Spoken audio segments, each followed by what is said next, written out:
같은 화이트 진에 이 흰색 셔츠를 입었는데 분명 같은 상품인데 왜 느낌이 다른 걸까요? 여러 가지 이유가 있을 수 있겠죠. 오늘은 구도만 한번 비교를 해보겠습니다. 구도 잡는 법을 알아두시면 좋은 게, 예를 들어 모델이랑 배경을 바꾸면 돈과 노력이 드는데 구도는 돈 하나 안 들이고 촬영할 때 원하는 느낌을 바꿀 수가 있는 거예요. 그래서 오늘은 이 두 사진을 구도만 한번 비교해 보겠습니다. 자라라는 브랜드에서 찍은 사진이고, 두 번째 사진은 모두가 아시는 유니클로에서 찍은 사진입니다. 자라 사진을 보시면 카메라 위치가 아래에서 이렇게 위를 향해서 찍은 것 같아요. 우리가 아래에 있는 느낌이. 그리고 카메라가 보통 이렇게 수평 수직을 맞는데 기울여서 찍은 거죠. 유니클로는 살짝 눈 위치에서 아래 이 정도에서 찍은 것 같기도 합니다. 그리고 이거는 정확하게 카메라에 수직 수평을 맞췄죠. 반면에 이거는 이렇게 기울어져 있고요. 얘는 멀리서 찍은 느낌이 나요. 얘도 같은 전신샷이지만 광각으로 찍은 느낌이 나고 발이 강조되는 걸 봐서 이 사진보다는 가까이 찍은 것 같아요. 그래서 이 사진은 어떤 느낌이 드냐? 패션오버 느낌이 납니다. 반면에 이 사진은 비교해보면 우리가 일상적으로 보는 느낌이 들어요. 이 구도만 보면 말이죠. 지금 이걸 보시면 이런 질문이 떠오르셔야 합니다. 왜 다르게 찍었지? 구도 잡는데 지금 내용이 정말 중요하기 때문에 집중해보세요. 자라라는 브랜드는 트렌드 있는 옷을, 요즘 트렌드의 옷을 가성비 있게 구매하고자 하는 고객이 주 타겟입니다. 그리고 유니클로는 일상복을 가성비 있게 구매하려는 고객이 타겟이죠. 자라는 트렌드 있어 보이게 찍어야 되는 거고, 그래서 이런 느낌으로 찍은 거고, 유니클로는 일상복 느낌을 내기 위해서 일상 느낌을 내는 구도로 찍은 겁니다. 중요한 포인트를 집어드리자면, 자라가 유니클로처럼 찍고 유니클로가 자라처럼 찍으면 어떻게 될까요? 아무리 잘 찍어도 그건 망한 사진이 된다는 거죠. 그래서 오늘은 말이죠, 나름 9년차 촬영을 하고 있는 접니다. 제가 연출하고자 하는 느낌을 어떻게 구도로 구현하는지 이 단 한 가지 개념으로 정확하게 알려드릴게요. 제가 오늘 알려드리는 이 개념만 잡으면 구도를 어떻게 잡는지 정말 쉬우실 거예요. 그 전에 이걸 한번 보고 갑시다. 어디서나 볼 수 있는 흔한 구도 설명을 한번 드려보겠습니다. 이거 지금 외우실 필요는 없고 이런 게 있다 정도로 참고하시면 좋아서 보여드릴게요. 촬영 방법을 찾아보신 분들은 많이 보셨어요. 이런 거죠. 카메라랑 내가 찍으려는 대상과의 거리가 가까우면 친밀함을 느끼고, 멀면은 뭐 관찰하는 느낌이 든다. 카메라가 아래에서 이렇게 위로 찍으면은 권위 있어 보이고 강해 보이고, 위에서 우리가 찍으면은 약해 보이고 귀여워 보인다. 카메라 기울기 대칭으로 찍으면은 믿음직하고 안정감이 있고, 기울어서 트렌디하고 긴장감이 있다. 이렇게 딱 보기만 해도 이거 어려운 거 없는데? 바로 써먹을 수 있겠다, 이런 생각이 드실 수 있을 것 같아요. 저도 그랬고요. 막상 촬영을 하려고 하면 생각보다 이거 적용이 안 되는데? 라는 생각이 드시고, 왜냐? 이 개념을 이해가 아닌 기계적으로 외워서 촬영을 하시더라고요. 예를 들어 난 가깝게 찍어서 내 브랜드를 친밀하게 보이게 할 거야, 아래에서 찍어서 이 권위 있게 보이게 할 거야, 이런 식으로 기계적으로 적용한다고 해서 원하는 사진이 나오지가 않습니다. 그래서 지금 알려드린 어디서나 볼 수 있는 이 흔한 구도 설명을 머릿속에서 빨리 지우셔야 됩니다. 그리고 빨리 지우시고 제가 알려드리는 이것만 이해하시면 됩니다. 오늘의 핵심 개념, 이것만 기억하세요. 핵심 개념 1, 사람은 시점에 따라 감정이 생긴다. 그리고 핵심 개념 2, 카메라는 사람의 시점을 대신 정해준다. 지금 이것만 들으면 이해가 안 되실 거예요. 자, 사람은 시점에 따라 감정이 생긴다. 우리가 이렇게 다가오는 사자를 보면은 얼마나 무서울까요? 그리고 사자에게 당하는 걸 보고 있는 시점이 있을 거고, 어떤 게 더 불안감이 들까요? 어떤 게 더 무서울까요?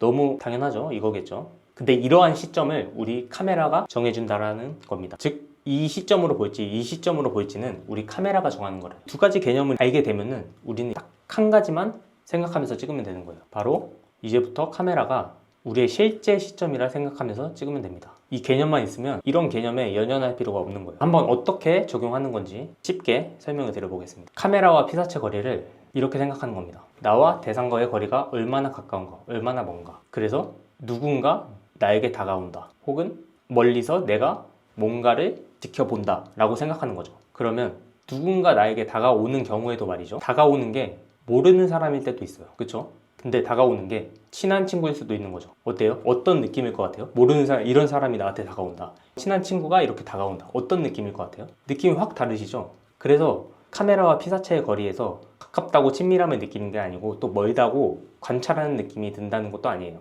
그래서 이 상황에 따라 구도를 잡아야 된다는. 그래서 또 반대로 멀리서 내가 지켜볼 때 아름다운 풍경 속의 사람을 보는 경우도 있을 거고, 또 반대로 해변가에서 혼자 서 있는 한 사람이 보는 경우, 느낌이 너무 다르잖아요. 이거는 또 아름다워 보이고 기분이 좋아 보이는데 이건 외로워 보이죠. 멀리서 본다고 관찰하는 느낌이 드는 건 맞지만 또 느낌이 달라지는 거예요. 카메라가 우리의 실제 시점이라 생각하면서 찍어야 된다라는 이 말 감이 좀 오시나요? 좀 더 설명해 드려볼게요. 카메라의 높이를 내가 보는 대상의 높이라고 생각해보고, 내가 누군가를 올려서 쳐다보는 경우도 있을 거고, 내가 누군가를 낮춰서 쳐다보는 경우도 있을 거예요. 내가 누군가를 올려서 쳐다봤는데 보고 있어, 사람들이. 꼬맹이들이지만 쳐다보니까 어때요? 무섭지 않아요? 압박감에 당하는 거고. 근데 반대로 내가 아래에서 보지만 나를 보지 않고 뭔가 먼 곳을 바라보고 있어. 그럼 느낌이 너무 다르죠? 내가 똑같이 아래에서 쳐다보는 거지만 이거는 압박감이 되고 이거는 좀 더 경외시, 저희가 다가갈 수 없는 느낌이 드는 거죠. 반대로 내가 누군가를 낮춰서 쳐다볼 때 이런 상황을 쳐다보는 거죠. 이거는 확실하게 관찰하는 느낌이 드는 거고, 반대로 아래를 쳐다봤는데 사람들이 쳐다봐요. 몸집이 커진 것 같고 권위가 생긴 느낌, 이거는 말 그대로 사건을 객관적으로 관찰하는 느낌이 듭니다. 실제 시점이라 생각하면서 찍어야 된다는 것을 감을 잡으셨을 거라 좀 생각합니다. 근데 이 카메라 기울기는 어떤 식으로 생각해야 될지 헷갈리실 수가 있어서 보충 설명을 해드리자면, 이 카메라 기울기는 이렇게 생각하시면 돼요. 내가 보는 대상의 기울기다.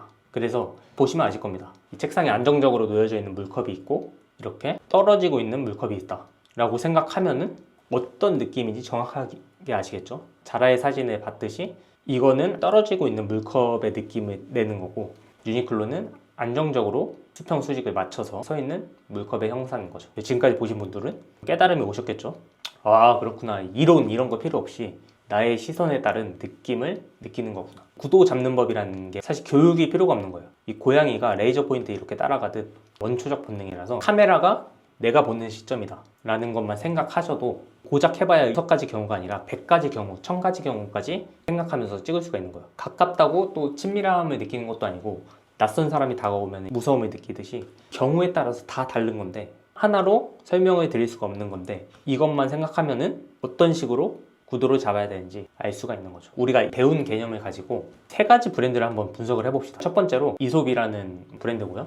이 사진을 보면은 바로 딱 보이는 게 있어요. 실물보다 크게 찍었고 위에서 보는 시선을 유도해가지고 제품이 중요해 보이죠. 아까 보여드렸던 사진하고 비슷한 사진 같긴 해, 느낌이. 이 사진과 이 사진 구도도 비슷하고 느낌도 비슷하죠. 단단한 바위 위에 곱게 서 있어가지고 신뢰가 있어 보여요. 이렇게 제가 분석을 하면은 이것도 구도 분석인 건가요? 라는 생각이 들 수도 있어요. 근데 정확하게 말하면은 배경이랑 구도 분석이라고 할 수 있죠. 친한 친구가 다가오냐 낯선 사람이 다가오냐에 따라 달랐던 것처럼, 이 상황도 단단한 바위 위에 있는 느낌이랑 말캉말캉한 쿠션 위에 있는 느낌이랑 다르겠죠. 그래서 구도를 보실 때 항상 소품, 배경 이런 것까지 함께 생각을 하셔야 되는 겁니다. 좀 더 심화 과정으로 설명을 드리자면, 이 구도 하나만 볼 수가 없는 거죠. 모델, 배경, 소품, 색감, 조명, 렌즈 이런 게 전체적인 상호작용을 하는 겁니다. 뭐 나중에 좀 더 심화 과정에서 설명을 드리고, 이런 소품 배경에 따라 구도를 다층적으로 분석해야 된다라는 예시를 가져온 사진이 이 사진입니다. 파타고니아라는 브랜드의 사진입니다. 이 구도만 보면은 위에서 아래로 찍었잖아요.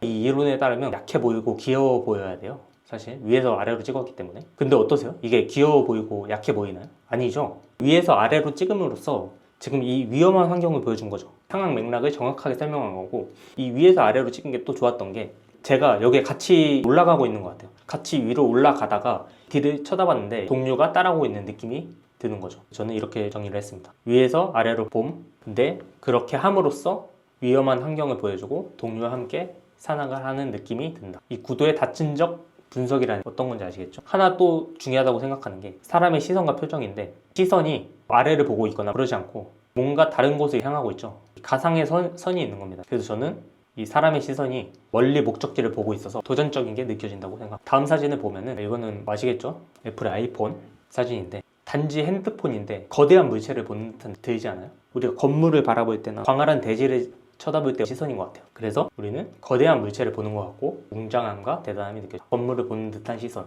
큰 어떤 광활한 대지를 보는 듯한 시선, 그런 게 우리 뇌에서 인식이 되는 겁니다. 이 검은 배경에서 홀로 이렇게 크게 존재하는 것에서 중요한 것이라는 암시적인 느낌. 그래서 오늘은 가장 중요한 핵심 개념, 카메라가 우리 실제 시점이라 생각하면서 찍어야 된다는 것을 배우시고, 브랜드 촬영을 하시는 대표님도 촬영에 대해서 배우고자 하시는 분한테 큰 도움이 되셨길 바라겠습니다. 오늘 배운 내용을 정리해 뒀으니까 관심 있으신 분은 아래 고정 댓글 링크 확인 부탁드립니다. 오늘 영상이 도움이 되셨다면 구독과 좋아요 부탁드립니다. 감사합니다.